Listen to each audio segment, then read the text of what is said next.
pouco antes do Apocalipse, capítulo 1, verso 1. Diz assim a palavra de Deus: no princípio criou Deus, no princípio Deus criou os céus e a terra.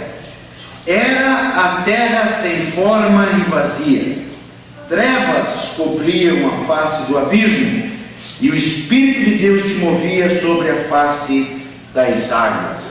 Senhor Jesus, obrigado, Pai querido, pela Tua bendita palavra. Que nessa noite, Senhor, nós possamos, pela condução do Teu Espírito, Senhor, estarmos, Pai querido, fundamentando, Senhor, a nossa fé na Escritura e na Tua bendita palavra. Abre os olhos do nosso coração, Senhor, abre os ouvidos, Senhor, de nossa alma, de nossa mente, que possamos compreender a Tua palavra e que pela Tua palavra, Senhor, a nossa fé para a nossa vitória, a fé para a conquista, a fé, Senhor, possa ser acrescentada em nossa vida. Em o nome de Jesus nós oramos. Amém e amém. Glória a Deus. Podem sentar, meus amados. Aleluia. Graças a Deus. Então nós vamos continuar o nosso estudo de Gênesis. Já passamos uma primeira parte muito importante, que é a parte de datas da genealogia. E é muito importante, irmãos, nós termos essa base para a introdução do livro de Gênesis, porque o livro de Gênesis não é um livro assim tão fácil para a gente iniciar um estudo mais aprofundado. Então é muito importante essas bases que nós tivemos na quinta-feira passada e retrasada, sobre as datas, sobre genealogia, como calcular o tempo. E hoje então nós vamos continuar e ver algumas coisas de introdução, e na quinta-feira que vem, se Deus quiser, nós já vamos começar a pegar o texto bíblico, a entrar mesmo em Gênesis capítulo 1 e estudar o verso 1 e assim sequencialmente. Qual é a importância do livro de Gênesis? Ele tem três coisas importantes para nós. Nem tudo nós vamos ver aprofundado, né? Mas pelo menos en passant, assim, nós vamos ver algumas coisas importantes. A importância teológica do livro. Por que é a importância teológica? É o começo, é o livro do começo, é o livro base da teologia, é o livro que fala sobre a pessoa de Deus. Teologia se envolve com a pessoa de Deus. É um livro que vai falar da criação, das nossas origens, do pecado, da restauração, da redenção e da graça, das promessas, dos pactos de Deus para com a humanidade. Não tem como a gente estudar teologia sem passar por esses grandes temas. E esses grandes temas estão em Gênesis. O autor de Gênesis, Moisés. Outra coisa importante que nós já vimos na quinta-feira passada foi sobre a autoria de Gênesis, né? E a gente viu biblicamente que quem escreveu Gênesis foi Moisés. Então o autor do livro de Gênesis, ele vai mostrar Deus, um Deus extremamente ativo, um Deus extremamente participativo, um Deus que se importa muito. Tem um eco aqui, parece que tem um eco aqui. Um Deus que se importa muito com a humanidade. Ele não é só o criador de todas as coisas também se mantêm por Ele. Ele é o mantenedor, Ele é o guia e também o nosso alvo da humanidade e de todas as coisas criadas. Todas as coisas criadas foram criadas por Ele, se mantém nele e para Ele tem seu objetivo, todas as coisas. A segunda importância muito grande do livro de Gênesis é no campo da literatura literária. É um dos maiores livros, sem dúvida, da humanidade. Eu não tenho medo de errar e dizer que é o maior livro da nossa humanidade. Ele se desenvolve com um detalhe espetacular, não entra em pormenores que não teria sentido entrar. A sua narrativa é muito interessante, é vigorosa, inteligente e muito entrelaçada. Uma coisa leva a outra, e leva a outra, e leva a outra. Quando a gente começa a ler Gênesis, a criação, nunca nós vamos imaginar que no final de Gênesis nós já estamos lidando com o povo de Israel, o Israel indo para o Egito, a história de José. Então uma coisa levou até aquilo, e claro, literalmente a toda a estrutura da própria escritura. A escritura é muito dependente do livro de Gênesis. Toda a escritura vai estar fundamentada no livro de Gênesis. Como ter escritura falar de pecado e a gente não ter o livro de Gênesis? Ficaria um vácuo, um vazio que não teríamos como compreender. Outra coisa muito importante dentro do campo literário de Gênesis é que os personagens de Gênesis, isso me chama muita atenção em toda a Bíblia. Começa em Gênesis, mas em toda a Bíblia isso vai ficar como uma marca da Escritura. Os personagens do livro de Gênesis não são super-heróis. Os personagens do livro de Gênesis não são seres mitológicos perfeitos, que não têm falhas, que não têm erro. Não, pelo contrário. Inclusive o autor de Gênesis, que é Moisés, não em Gênesis, mas em Êxodo, inclusive os erros de Moisés estão na palavra de Deus. Abraão, o pai da fé, Abraão que foi escolhido por Deus para começar nele uma linhagem diferente, uma linhagem escolhida. Abraão, em Gênesis, nós vamos ver as suas falhas, a sua covardia, a sua mentira. Ele era meio brasileiro, Abraão, não é? Antes de ter assim um encontro sério com Deus, ele tinha um negócio assim meio de brasileiro. Ele tinha um jeitinho, ele queria sempre dar um jeitinho nas coisas. Abraão, Jacó. Abraão é o pai da fé. Jacó é o pai do sacerdócio, do patriarcado. Jacó, os erros de Jacó, os pecados de Jacó. Abraão tinha umas mentirinhas, Jacó tinha umas mentironas. Jacó era um estelionatário de primeira. As falhas de Jacó, os problemas de Jacó estão lá, estão escritos no livro de Gênesis. Antes de ter um encontro com Deus. Mas dê uma atenção, por exemplo, no Facebook, por exemplo, que é hoje o nosso meio social, que a gente se corresponde muito e tal. Dê uma olhadinha lá no Facebook de qualquer pessoa. Ninguém vai colocar lá no Facebook assim, poxa, não, hoje eu menti para minha esposa, hoje eu errei, hoje eu subornei um guarda, eu hoje cometi um pecado, eu fiquei vendo pornografia na internet. Ninguém põe isso lá no Facebook, de sã consciência. Todo mundo se vê, todo mundo quer falar de si como alguém perfeito, pelo lado bom, pelo lado que está na luz, não pela cara escura da lua. Na palavra de Deus, irmãos, os personagens estão lá nus. É assim. Abraão é um homem escolhido de Deus? Sim. Abraão é o pai da fé? Sim. Mas Abraão era assim. A Bíblia não tenta omitir, esconder, fazer dos personagens de Gênesis um personagem mítico sem falha nenhuma. Pelo contrário, as batalhas, as guerras espirituais, as tristezas, o amor, o ódio, as ambições dos personagens, todos eles estão lá para a gente aprender e para a gente reconhecer neles, não o Abraão, mas o Lemos, não o Adão, mas o Lemos, não a Eva, mas o Lemos. Então é muito importante dentro do aspecto literário o livro de Gênesis. E por último, o aspecto histórico do livro de Gênesis. Cada vez mais, isso é uma coisa muito importante para a gente que está começando agora a estudar Gênesis. Eu quero depois, para a gente começar a estudar o texto mesmo, começar a trazer esses achados arqueológicos, o que a ciência hoje está falando de Gênesis.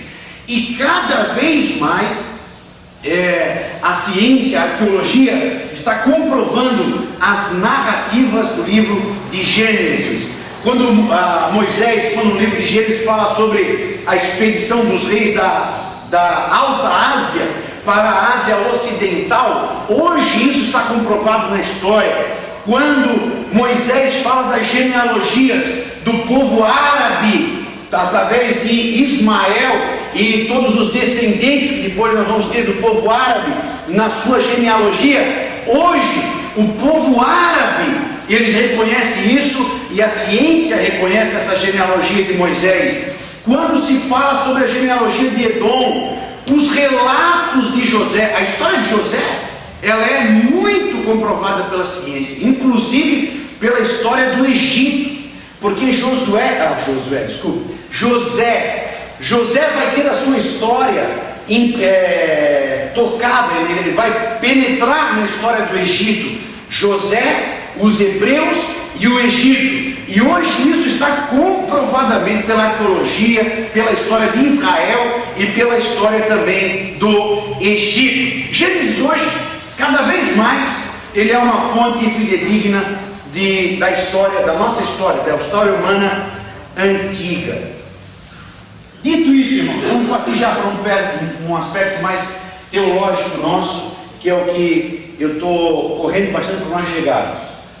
Mas tem algumas coisas importantes ainda que é necessário a gente ter como base em Gênesis, porque Gênesis vai falar de Deus, e de Deus de uma forma muito especial. E Gênesis vai falar de um Deus que é soberano, extremamente soberano, a partir já do seu nome, que não está em Gênesis, vai estar em Êxodo, mas nós vamos ver isso no livro de Gênesis claramente, quando Deus se revela: eu sou. E isso para a época, para nós hoje, que temos o Novo Testamento, que a gente conhece a Bíblia, isso para nós hoje parece, grandes coisas, pastor. Mas para o povo que vivia naquela época de Moisés, 3.000 anos depois de Adão, o normal, eles eram politeístas, os povos. Não existia um povo monoteísta, com um Deus só um Deus. Não existia povos monoteístas. Isso vai começar com Abraão, isso vai começar escrito em Gênesis. E o interessante, outro aspecto interessante, além desse, de que Gênesis vai tratar com um Deus que é soberano, Gênesis não coloca nenhum outro Deus como inimigo de Deus. Deus é tão soberano, Deus é tão grande, que ele não tem inimigo. Ele tem um adversário, que é Satanás, mas não é o inimigo de Deus. A gente não pode dizer que Satanás é inimigo de Deus, porque inimigo é alguém que tem poder, que possa barrar, que possa fazer oposição. O diabo não pode fazer isso. O diabo está no controle de Deus. O diabo é muito menor do que a pessoa de Deus. E isso é outra coisa fantástica para a época, quando Moisés está escrevendo Gênesis. Porque tanto lá na época de Moisés, como tanto depois, nós vamos ver os mitos gregos, nós vamos ver os deuses romanos, todos eles tinham um Deus que é poderoso, mas tinha um outro Deus que fazia oposição a ele, tinha um outro Deus que fazia guerra com ele. Não existe isso para Deus. Gênesis fala de um Deus que é soberano, um Deus que é, em segundo lugar, um Deus que é poderoso. Um Deus que tem todo o poder. Abra aí, por favor, bem rapidinho. Hebreus, capítulo 11, verso 3. Bem rapidinho. Samir, deixa uma água lá para o pastor, por favor. 2 copos já. Com limão e gelo. Hebreus, capítulo 11, verso 3. Quem abriu, pode ler, por favor. Pode ler, leia. 11 e 3, isso. Pela fé entendemos que foi o universo formado pela palavra de Deus, de maneira que o visível veio a existir das coisas que não aparecem. Olha que coisa fantástica isso aí. Olha que coisa fantástica isso. Quem pode me falar desse versículo aí? O que a gente pode entender desse versículo? Hebreus, capítulo 11, verso 3. Quem é que pode dar umas dicas desse versículo?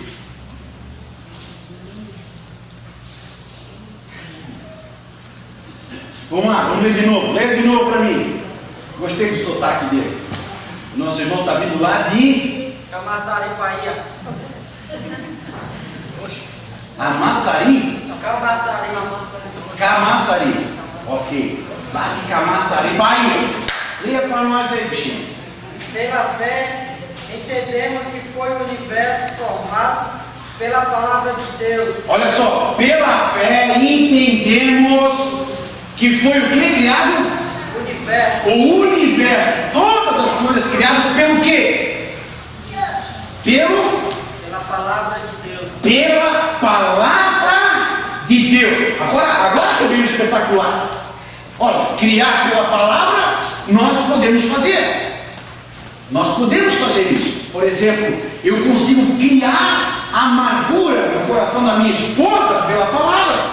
É só dizer para ela que ela foi hoje no cabeleireiro. É só dizer para ela, não tem diferença nenhuma. Pronto, já criei pela palavra uma amargura no coração dela. Mas olha, preste atenção no porquê que Deus é poderoso. Por que Deus é poderoso? Na continuação do texto, leia, continua lendo a continuação. De maneira que o visível veio a existir das coisas que não aparecem. Aí eu já não consigo. Aqui que está o segredo do Deus poderoso que nós temos. Todas as coisas criadas, Deus criou a partir do nada. Eu posso fazer uma cadeira? Eu faço uma cadeira, mas eu preciso do ferro, eu preciso do couro. Eu pego a vaca, eu pego o boi, pego o couro da vaca, pego curto e tal, e eu preciso da linha para fazer aqui o emblema. Eu preciso do algodão, eu planto algodão. Eu posso criar. O ser humano pode criar muita coisa. Nós criamos coisas fantásticas. Agora, nós não conseguimos criar do nada. E aqui que está o fantástico, aqui que está o poder do Deus que nós servimos. O Deus que nós servimos não precisa de matéria-prima para criar alguma coisa. Do nada.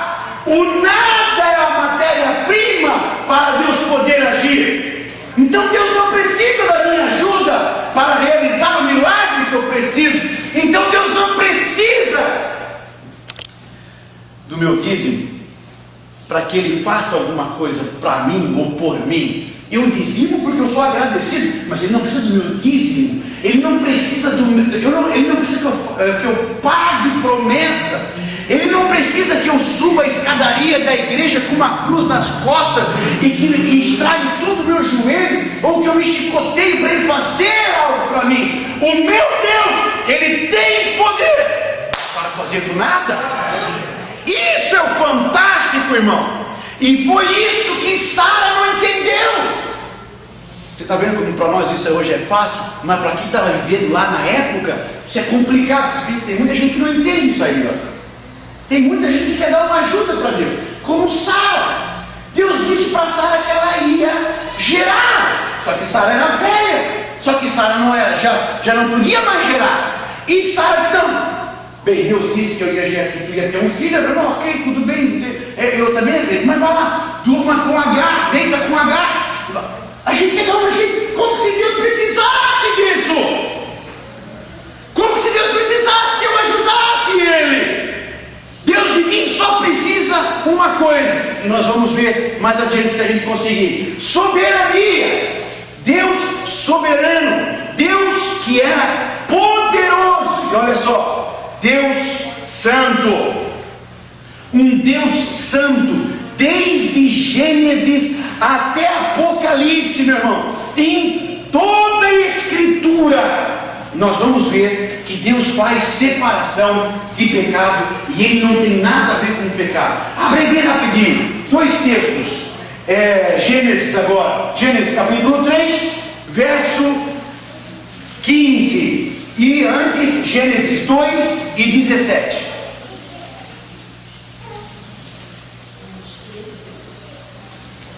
Gênesis 2 e 17 e Gênesis 3 e 15. Quem pode ler 2,17, por favor? Mas a árvore do conhecimento do bem e do mal não comerás, porque no dia em que dela comerdes, certamente morrerás. Veja, meus irmãos, Deus, na época que Adão é criado, isso nós vamos ver na época que nós estudarmos a criação de Adão, o mal já existia. Da onde veio o mal? Nós vamos estudar isso também. São coisas que a gente tem que estudar. O mal já existia. E veja que aqui no jardim do Éden, um lugar que Deus preparou para mim, para você, para Adão, para Eva, um lugar que Deus preparou para a humanidade. Deus não pegou o homem, vou criar o homem lá, fez qualquer coisa, jogou em qualquer lugar. Não. Deus primeiro preparou a terra, depois preparou um lugar específico e protegeu, deu ordem para Adão, deu ordem para o homem: não toque nisso. O que isso representa? Isso representa um Deus que tem diferenciação de pecado. O pecado para Deus não está solto, o pecado para Deus não corre de qualquer modo. Não, Deus tem e tem para nós aquilo que foi feito para Adão na terra. O que seria o jardim do Éden para nós hoje? O que poderia representar o jardim do Éden para nós hoje? O que Deus preparou nessa terra para nós hoje? Que nós possamos viver em família, em comunhão, comungar a presença de Deus. Qual é esse local que Deus preparou para nós hoje, no tempo da graça, que representa para nós o jardim do Éden? Começa com I, tem um meio G e termina com Já. Vamos lá. Quem adivinha? A igreja. A igreja para nós hoje é isso. É o local onde Deus vem passear, conversar com o ser humano, trazer as suas bênçãos. Aquilo que acontecia no jardim do Éden, na igreja, no corpo de Cristo, nós temos isso. Veja que Deus nos separou. Igreja é separada do pecado. Adão e Eva foram advertidos e criados separados do pecado. Deus faz separação. Por quê? Porque Deus é santo. E o que Deus quer de mim? O que Deus quer de você? Sede santos, porque eu sou santo. Vê o outro texto, por favor. 3 e 15. E porei inimizade entre ti e a mulher, e entre a tua semente e a sua semente. Esta te ferirá a cabeça, e tu lhe ferirás o calcanhar. Está prestando atenção? Eu não porei amizade. Aqui é a serpente que representa o mal. A serpente que representa a pessoa de Lúcifer. A serpente que representa o inimigo, não o opositor, o inimigo de Deus. E Deus não disse assim: vocês vão continuar amigos. Por quê? Porque a Eva estava conversando com a serpente. Eva estava construindo um laço de amizade. A Eva tinha a serpente como amiga no Facebook. E a Eva curtia as falas, para essa geração poder entender o que eu estou querendo dizer. E a Eva, ela curtia a serpente, botava uma frase bonita lá como eu vejo crente fazendo isso, uma frase bonita do Chico Xavier, não é? Botava uma frase bonita do Chico Xavier, um monte de crente, legal, esse daí, bonito. Botava uma frase lá do Allan Kardec, não, muito bonita, isso daí mesmo. Botava uma frase de alguém do Jean Willis, defendendo o aborto, defendendo o homossexualismo. Não, é isso aí, vamos lutar pelo... Era isso que a Eva estava fazendo. E Deus vem e corrige. Eu não quero amizade, eu não quero comunhão, eu porei, qual é a frase, qual é a palavra? Inimizade. Até o pecador, irmãos, se você prestar atenção, a gente vai estudar essa palavra, mas não vou nem entrar no detalhe, mas até o pecador, ele é inimigo. Ele é inimigo do pecado. O pecador. Você encontra o bêbado tem ódio de ser bêbado. Você encontra o drogado, você encontra a pessoa difícil, em sã consciência, eu estou falando, pessoas em sã consciência, no pecado, chafurdando no lodo, um porco no pecado. E ele diz: eu não quero isso para mim, mas eu não consigo. O pecador, ele é inimigo. Você está conseguindo entender? Por que isso acontece? Porque foi Deus, foi a palavra de Deus que colocou essa separação. Foi o poder de Deus que colocou essa separação. E eu posso crer que você já experimentou isso na sua vida. Eu posso crer que você, em algum momento da sua vida, já disse para você mesmo: mas eu não quero fazer isso que eu estou fazendo. Eu não quero magoar minha esposa. Como eu ouço maridos dizendo isso para mim, irmãos. Maridos que estão no divórcio, pessoas que eu atendo no escritório, que estão se divorciando, marido que bate na esposa, e ele diz: meu pastor, eu amo minha esposa, eu não quero fazer isso. E é verdade. Mas por que faz? Inimizade. Deus é um Deus santo, e Ele nos fez para sermos santos. Nós temos inimizade com a sujeira, irmãos. Pode nem ser pecado, mas ninguém quer ficar sujo. Em sã consciência. Nós éramos mais pobres do que somos hoje. Eu, quando era pequeno, nós somos em 14 irmãos, nós herdávamos a roupa um do outro. Então meu irmão, que fez 15 anos, dava a sua roupa para mim, que estava fazendo 14. O outro, que fez 16, dava a sua roupa para quem estava fazendo 15. Era uma sequência assim. Eu tinha um irmão mesmo, um Arão, que tinha uma camisa de... como é que é aquele tecido daquele bichinho lindo? Seda. Tinha uma camisa de seda vermelha. Eu sonhava em fazer 18 anos para pegar aquela camisa para ele.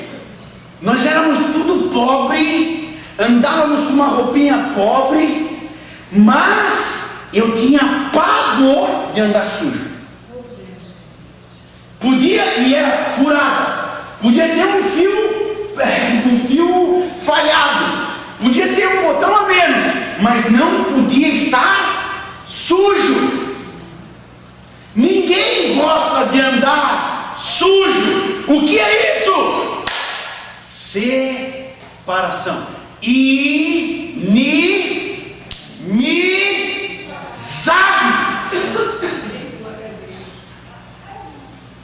Deus Santo. Isso é base de Gênesis, irmãos. Isso é escritura até o final. A gente está vendo isso em Gênesis, mas lá em Apocalipse, se eu não me engano, capítulo 22, ele vai dizer para aqueles que venceram: bem-aventurados os que lavaram as suas vestes, porque aqui não entra gente com vestes sujas. Separação. Um Deus que é santo. Agora começa a melhorar para o nosso lado. Um Deus que é fiel. Um Deus que é fidedigno.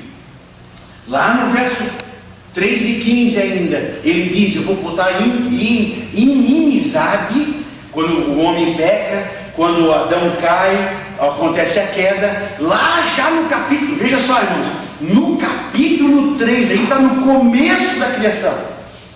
Nós estamos no começo, nos primeiros capítulos, pois o homem já errou. Parece uma criança que está aprendendo a andar, deu 2 passos, capítulo 1, capítulo 2, capítulo 3 já caiu.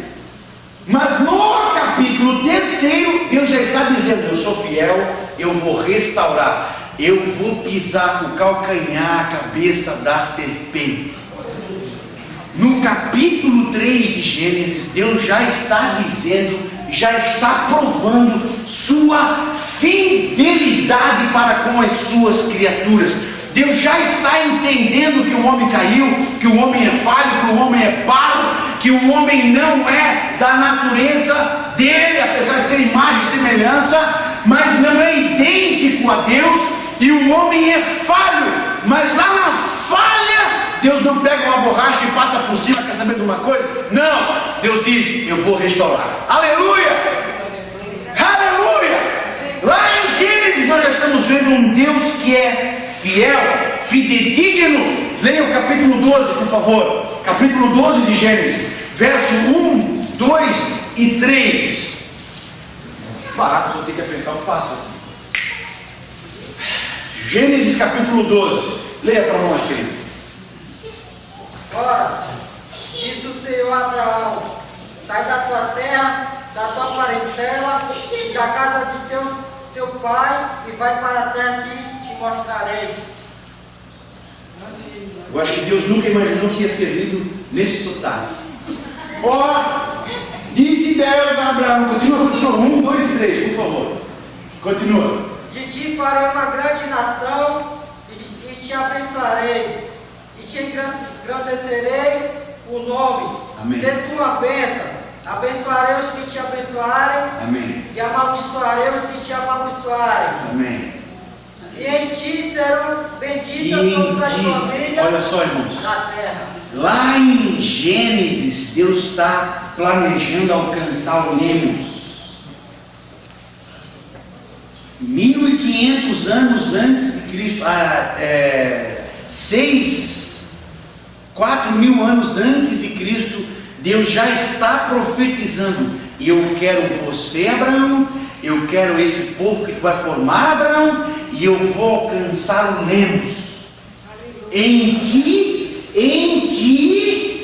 serão benditas todas, não é o povo escolhido, não é os teus filhos, tua descendência, Abraão, todas, quem? Só um parênteses aqui. Por que vocês acham que hoje nós estamos vivendo os últimos dias na face da terra?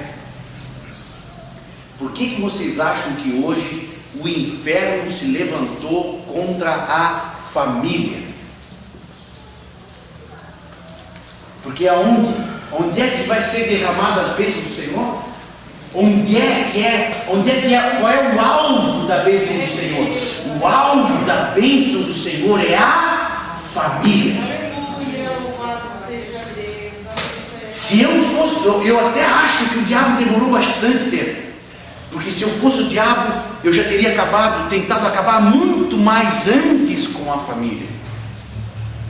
Hoje, a família, o conceito mundano de família é um homem com um homem, uma mulher com uma mulher, adotando. Esse é o conceito de família. Hoje, o conceito de família é eu me divorciar facilmente e ter 3, 4, 5, 6 esposas, como a gente vê normal na nossa sociedade. Onde é que Deus vai? Qual é o alvo da bênção de Deus? Família. Isso eu coloquei no Facebook. Preste atenção nisso, irmãos. Uma palavra que a gente não conhecia muito, mas daqui para frente vai ficar muito conhecida para nós. Familiacídio. Matar a família inteira. Isso que está começando agora na verdade está sendo divulgado. Agora está sendo divulgado. Mas já está acontecendo no Brasil faz algum tempo e não era divulgado.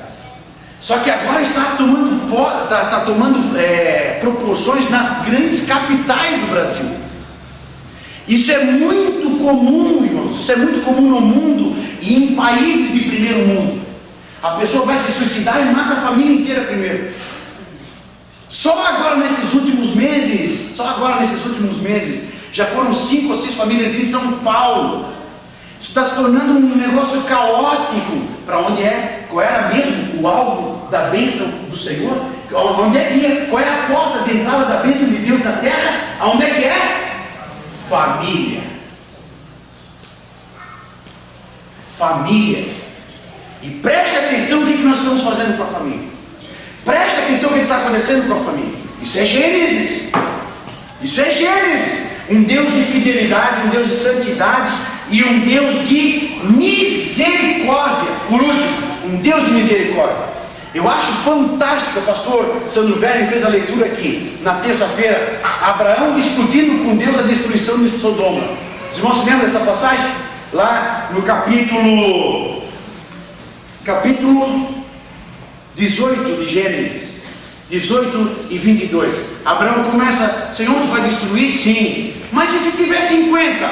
Não vou destruir. Tá. E se tiver 45? Não, eu não vou destruir. Tá. Mas se... Ele termina com quantos? 10. E se tiver 10? Não, eu não vou destruir. Quantos tinham? Quantos tinham? Tinha 4. Quantos sobraram? 3. Misericórdia de Deus. Deus é um Deus de misericórdia. Agora, Deus não é um Deus que brinca com a sua misericórdia.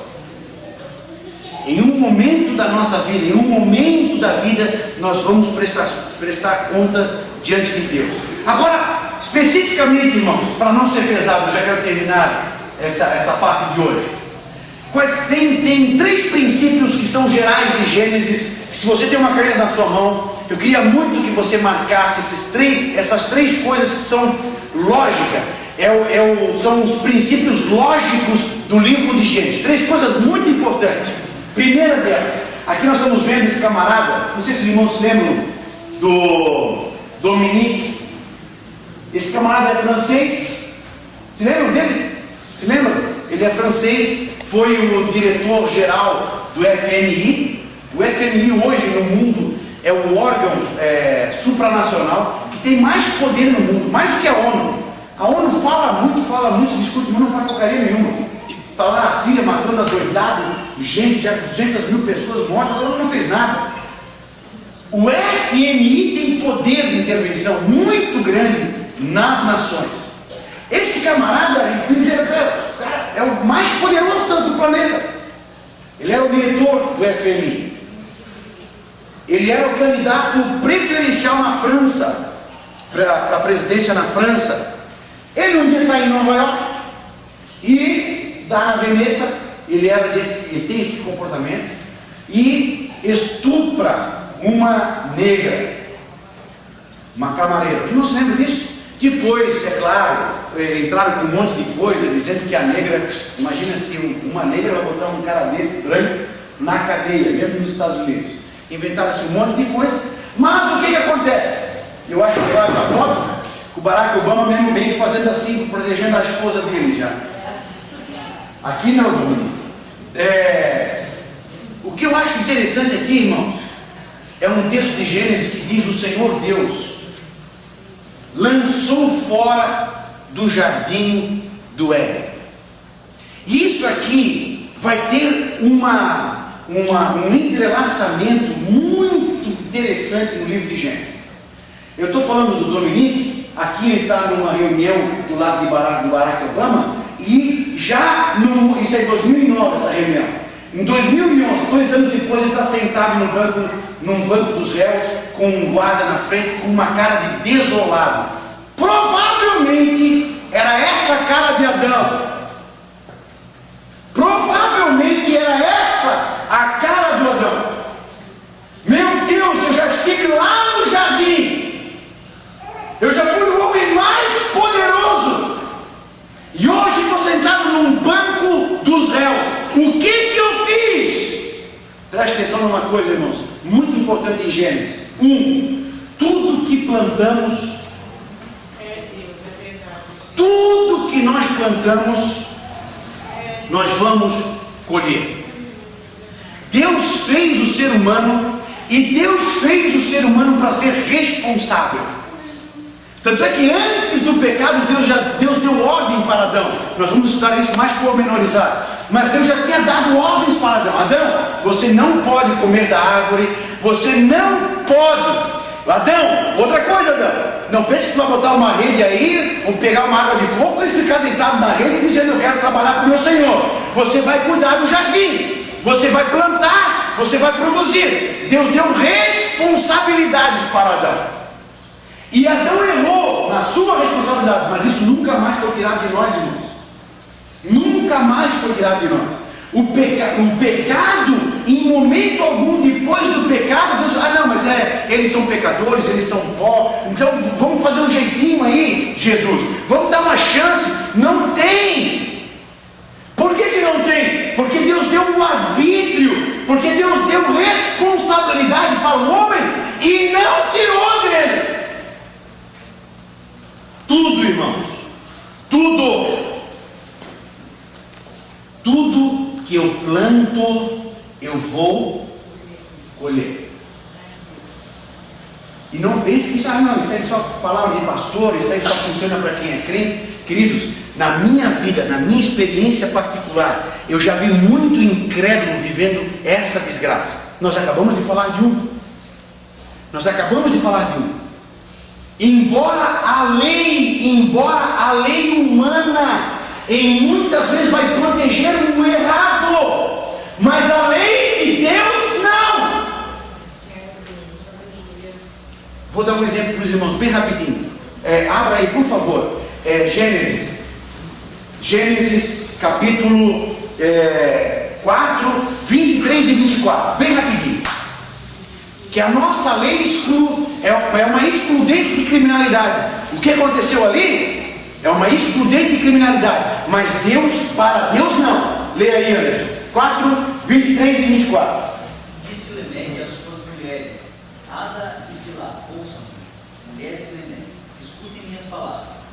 Eu matei um homem porque me feriu, e um menino porque me machucou. Se Caim é vingado 7 vezes, Lemeque será 77. Como é que se chama isso daí no direito penal? Alguém se lembra?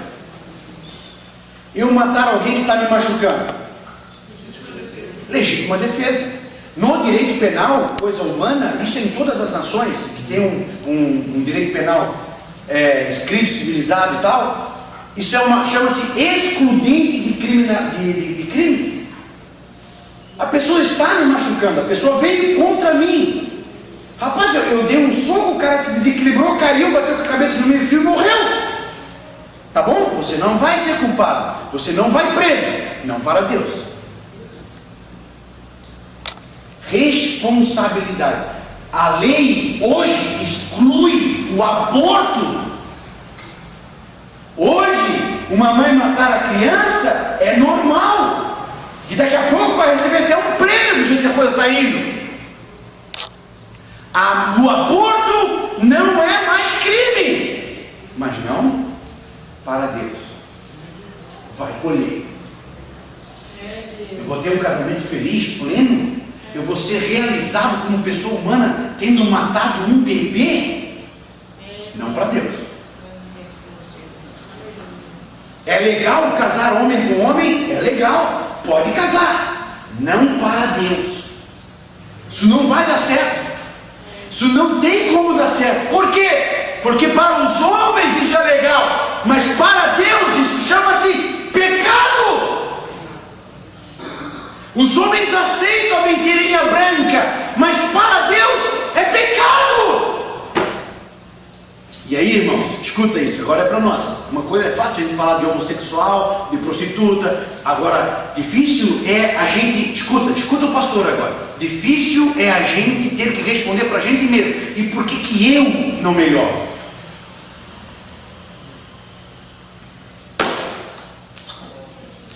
E por que eu não avanço? Sabe por que às vezes eu não avanço? Porque eu estou fazendo coisas que para o mundo é normal, mas que para Deus está sob maldição. Mentirinha branca, coisinhas leves, que o mundo diz que é leve. Trair esposa, irmãos. Eu fiz faculdade, quando eu casei com a minha esposa, com a Tatiana, trair a esposa, meu professor traía, os meus amigos traíam, os juízes que davam aula para mim traíam a esposa, era coisa normal. Eu era um tolo. Vocês estão entendendo? Estão entendendo? Aquilo que eu plantar, eu vou colher. Segunda coisa importante, que Gênesis vai deixar expressivo para nós. Já estou terminando. Não queime as suas oportunidades. Não queime as suas oportunidades, porque oportunidades dadas por Deus são perdidas. Adão pecou quantas vezes? Quantas vezes pecou para Deus? Quantas vezes foi necessário? 10, 20 vezes? Quantas vezes para perder uma oportunidade? Quantas? Uma. Caim pecou quantas vezes para perder a oportunidade de ser um homem de Deus? Uma vez só. Não perca as oportunidades que Deus está te dando de ser um marido decente. Não perca a oportunidade que Deus está te dando de ser uma mulher que honra a Deus. Não perca a oportunidade que Deus está te dando de ser um filho que honra pai e mãe. Não perca a oportunidade. A geração de Noé morreram todos, perderam a oportunidade. Meus irmãos, Abraão, Agar, Ismael, Abraão perdeu a oportunidade. Esse problema que nós estamos tendo hoje na Síria, esse problema que a gente tem no Oriente Médio, sabe onde é que começou? Por causa da perda da oportunidade de um homem de Deus. Abraão foi ter um filho com uma escrava que era Agar. Esse filho, Ismael, é o povo árabe, primos do povo judeu. Estão lá se matando eles. Onde é que está a causa daquilo? A perda de uma oportunidade. Queridos,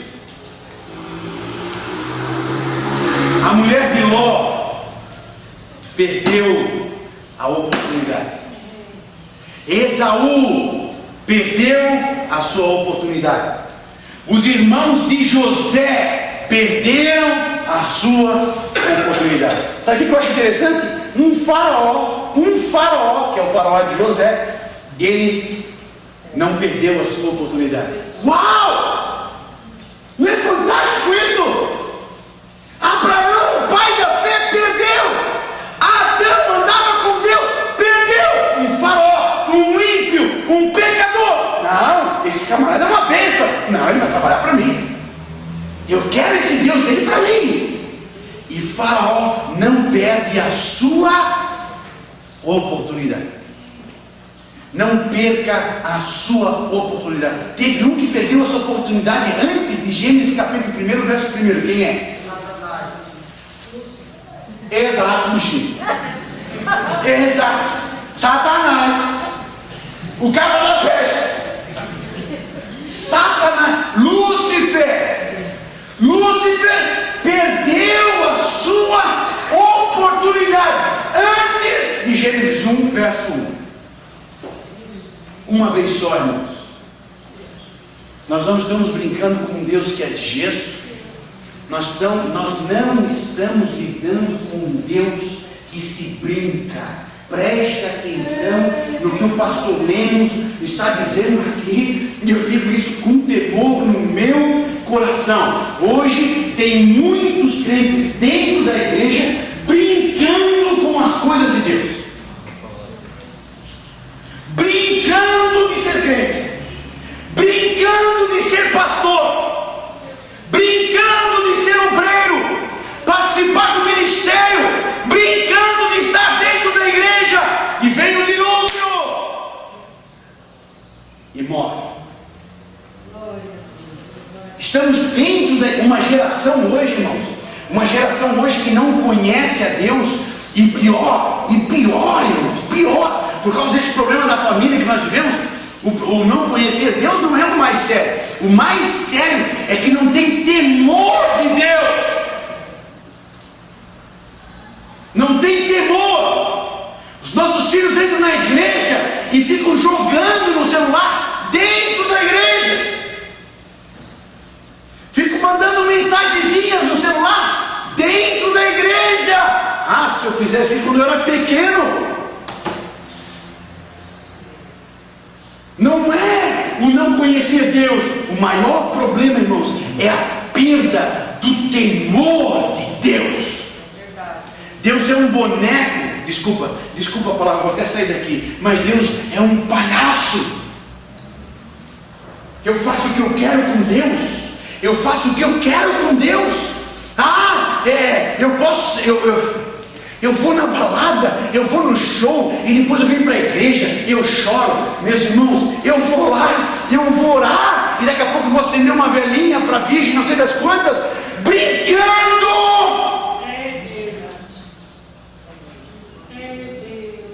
Não queime as tuas oportunidades. Se nós vamos aprender com Gênesis e vai ficar claro para nós em Gênesis. Outra coisa, irmãos, que eu queria que o Espírito Santo de Deus queimasse no seu coração como tem queimado na minha. Deixe Deus, e Ele quer ser a tua realidade. Você prestou atenção em Hebreus? Nós acabamos de ler em Hebreus que todas as coisas que são reais, todas as coisas que são reais foi Deus que criou. E hoje eu quero um casamento real abençoado, eu quero um casamento real feliz, mas eu não quero Deus. Não tem como. Deixa Deus ser a tua realidade. Eu tenho que buscar em Deus o que é real para a minha vida. Leia aí, bem rapidinho. Eu tenho que terminar, já passei do meu horário. João 1:3. E o irmão lá da Bahia, leia para nós, Romanos 11:36. Eu quero ouvir esse texto com esse sotaque. Romanos 11:36. Leia para mim lá, meu irmão. Quem já achou? João, Evangelho de João 1:3. Quem já achou? Todas as coisas foram feitas por Ele, e sem Ele nada do que foi feito. Todas as coisas, olha irmãos, isso é palavra de Deus. Todas as coisas foram feitas por Ele, e nada do que foi feito, nada do que existe. Se você existe, é porque tem a ação de Deus. Se o teu casamento é para ser real, é porque tem que ter a ação de Deus. Se a minha vida, se as minhas finanças, as minhas emoções, tem que ter o quê? É real em quem? Em Deus. Lê para nós, meu irmão, por favor. Agora preste atenção nesse texto. 11:3. Isso, por favor. Deixa agora. 11:36, desculpa, é isso.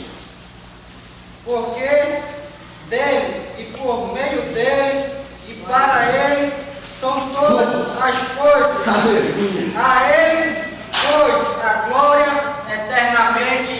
Amém.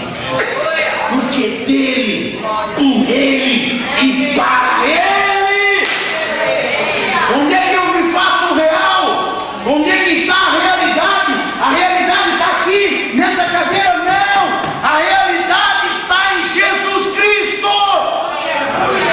Porque para Deus, para mim isso aqui é uma parede, para mim isso aqui é uma impossibilidade.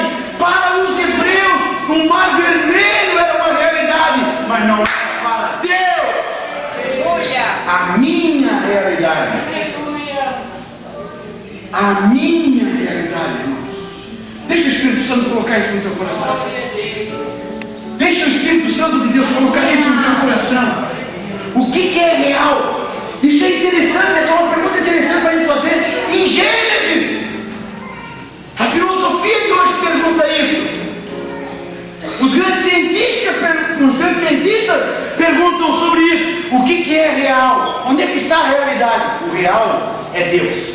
O resto, irmãos, fantasia. O resto é distração. É o que o diabo tenta fazer você olhar. Mas você tem que focar em Deus.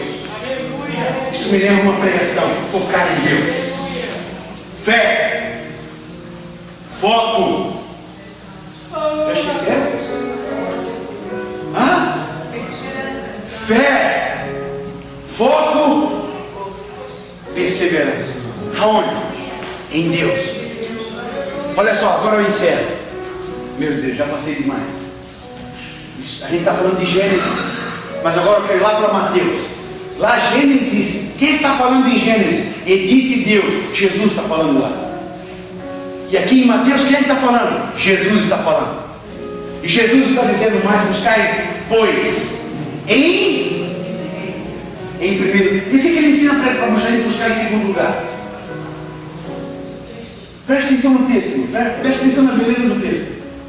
Preste atenção na beleza do texto. Buscai, pois, em primeiro lugar. Quem?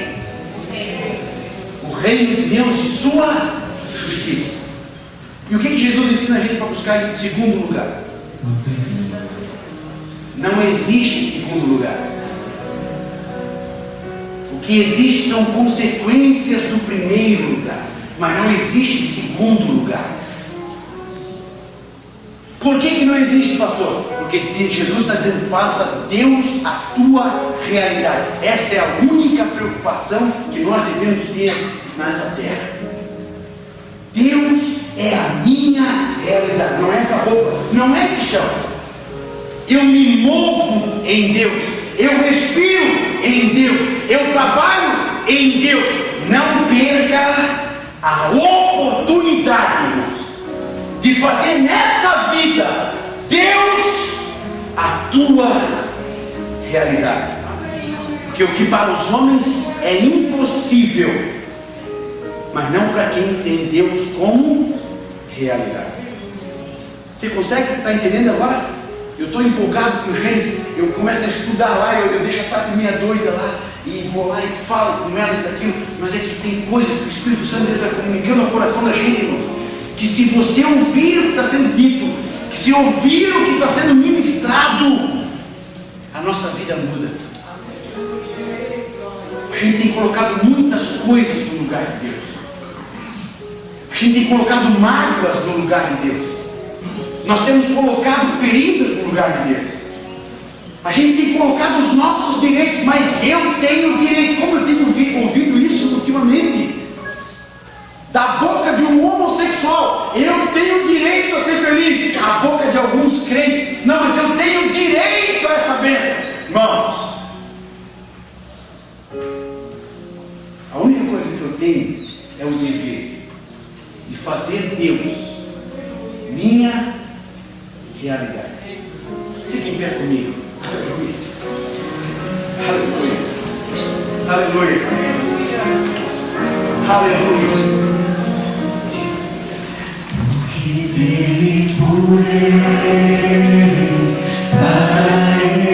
Oh, aleluia. Ministra no nosso coração isso, Senhor. Ministra no nosso coração, Senhor. Que não sejam palavras, Senhor, mas que isso seja ações, seja fruto, seja atitude, Senhor.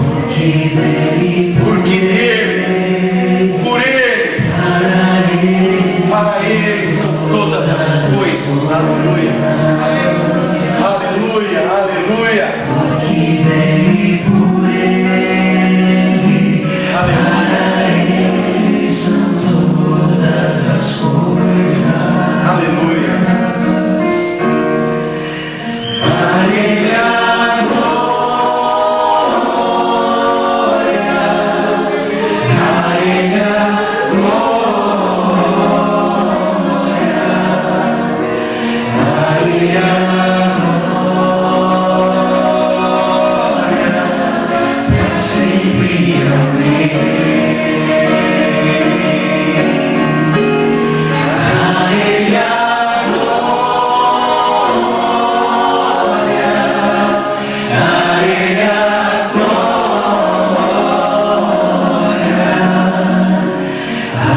Yeah.